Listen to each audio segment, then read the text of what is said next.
When you're doing a deposit, do a high deposit. If you're planning on spending $20,000 on the car, you need a $2,000 deposit. You don't want to buy any house that has exterior wood because the house is going to rot.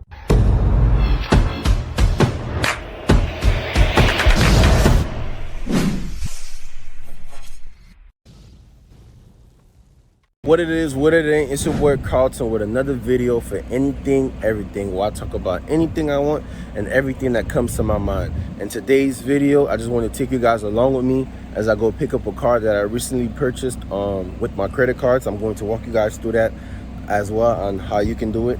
And I'm also going to inspect the property that I'm planning on buying.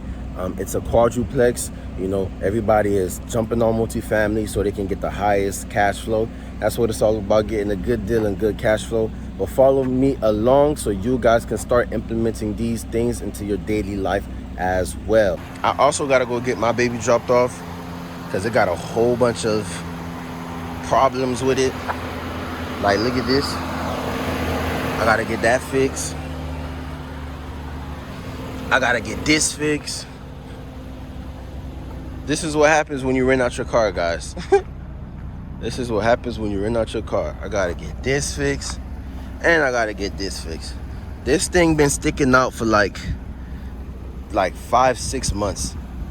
No, I'm lying. It's actually been sticking out for like a year. But yeah, I gotta get that fixed as well, and I gotta go get a little detailing. So, you guys are with me today. Follow me along.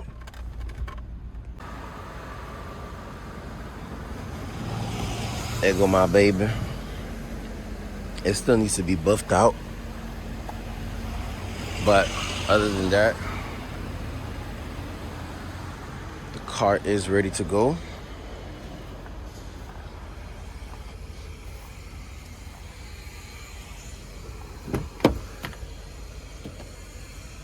Let me zoom out for you guys.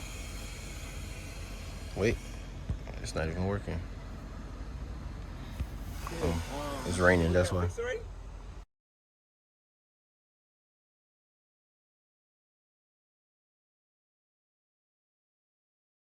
They do have to remove the steering wheel airbag. Oh, I don't know. It's not letting me zoom out to show you guys a wider view. But other than that, the car is ready to go.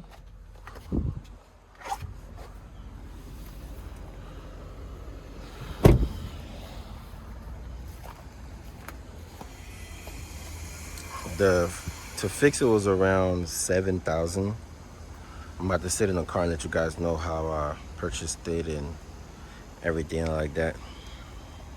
Okay guys, so currently there's a ton of credit cards out there that's giving 0% interest for like 12 to 18 months. So this is how I purchased the car. Oh, I could show you guys the car from here. I guess a wider view. You do have to add a little bit more things, you know, hook it back up before I take it to go get the inspection. But after getting all the credit cards, I was able to do just like personal cards, 40,000.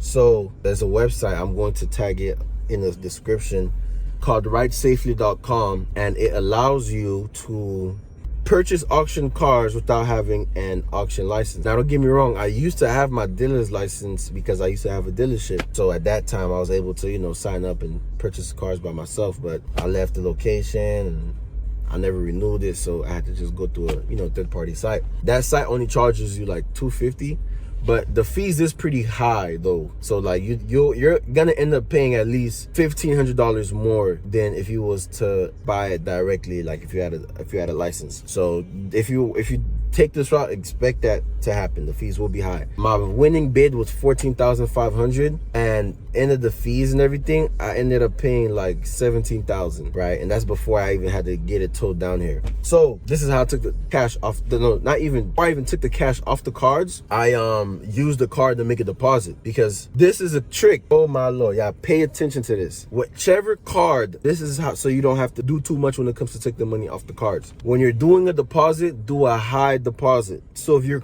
have a credit card that you're looking to take all the money off that has, like, let's say a $10,000 limit on it, do a deposit for $10,000. Your deposit only has to be 10% of the total bid that you're planning on doing. So for example, if you're planning on spending $20,000 on the car, that's the highest you're planning on going, you need a $2,000 deposit. But the reason I'm telling you to do a high deposit is because you're able to put your deposit towards your bid, right? So if you have, I don't know, you win a bid for, I'ma just use my case. My deposit was $1,500 because the highest I was gonna spend was $15,000. Anything over $15,000, I was not spending it. So when I won the bid, I put the $1,500 towards the $14,500, and then I wired them the rest to cover the $17,000, including the fees and everything. So you don't have to go through all the trouble of pulling the cash out. So you don't have to go through all the trouble of pulling the cash out. You want to do a high deposit. Right now, let's get to taking the cash off the cards. There's 2 ways you can take the cash off the cards, or really 3. I'm gonna tell you the third one. The third one, I don't really like it, but I'm gonna still tell you anyway. The first way is through gift cards. I'm in Miami, so it's a lot of scamming that goes down here. So some places you go, they're very hesitant on allowing you to use a credit card to purchase a gift card, but there's still places that allow you to do it, even while you're in Miami. I didn't take this route, but that's just one way you can take, let's say if you're out of Miami, and they're not really strict on that. And plus that the fees is way less. Like the fees you're gonna have to pay if you take that route is way less. You'll save a lot of more money. Another way, after you get the gift cards, you go get money orders. Publix, Winn-Dixie, the post office, anywhere that does money orders. You do a money order, and then you take the money order and you deposit it into your bank account. That way you'll save a lot of money. You'll save a lot of money when it comes to fees. Another way, which is the way I did it, is by sending yourself an invoice.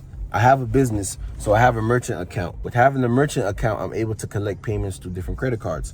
So all I did was send myself an invoice, but I have to send it under a different name. Reason being is because a lot of these merchant services do not like self-funding. That's what they call it. Because I did this once with QuickBooks, and they blocked the transaction and like, hey, do that again, we're gonna cancel your account. So whenever you're doing it, you have to put it under someone else's name. Now, I'm gonna put you guys on. So whoever's watching this video, you're very lucky you're watching this video, because this is important game. If you're using merchant services, let's say if you have Stripe, Where, whatever the case may be, when you get to doing a lot of transactions, a lot of merchant services like to put a block on your account, and they'd be like, okay, prove that you really did this transaction. So whichever name you use, if you have a legitimate business, just use that person's name if they paid cash. So let's say Michael came into your shop and he paid cash, right? Now, you're going to do a transaction with Michael's name. Now, if they block the transaction, you can say, hey, look, Michael bought this. This is the receipts, this is the contract, whatever the case may be, with Michael information, and that's it. And you can say, I verified the card, I verified everything, and they'll unblock the account, and you continue to do what you're doing. Okay, boom. That's just, to mitigate liabilities. Now, with the invoices, once you pay them, it goes directly to your account, but there is a fee. Some of them charge, I think, 0.3% of each transaction plus $1, something like that. I don't even remember. But I recently did $21,000 that I took off credit cards, and at the end I was left with $20,398. So a little under $700 I paid in fees and taking the cash off the cards. So that can give you an estimate. Next, bought the car, wired the money, and that was it. Now I took it to the shop. It got fixed. Now, since it's a salvage car, I have to rebuild the title. I have the title right here. I have to go get an inspection and do a rebuilt title. After I do the rebuild, I could get it registered with the DMV. I already got insurance on it, and I get it sold. Probably a little under $10,000 in profit off this car. Next, the house. So I'm not going to the house anymore. The reason being is because the house, I didn't realize it had subflooring, and it also had exterior wood. You're not trying to buy any, especially in Miami, you don't want to buy any house that has exterior wood, because the house is going to rot literally outside, inside out. And subflooring it's higher probability that the house will have foundation issues later down the line. Rodents will be able to get from under the house. If water gets under the house, it can go, like, it's a bunch of problems that can happen when you have a house that has subflooring. So I'm not going to the house anymore. I told them, hey, like, listen, if I buy this property, it's a tear down. I have to demolish the whole house and rebuild it. So I'm only really paying for the land, and I'm not paying $500,000 just for the land to go spend another $500,000 building a house. The number's not gonna add up. But if you guys want, I will show you on another video. I will go to the house and I will show you the house, how it looks, so you can know what type of houses to stay away from. So hope you guys enjoyed this video. Like, comment, subscribe. I'll see you guys next time if you want me to go to the house so I can show you. And I'll keep you updated on the sale of this car. So see you guys.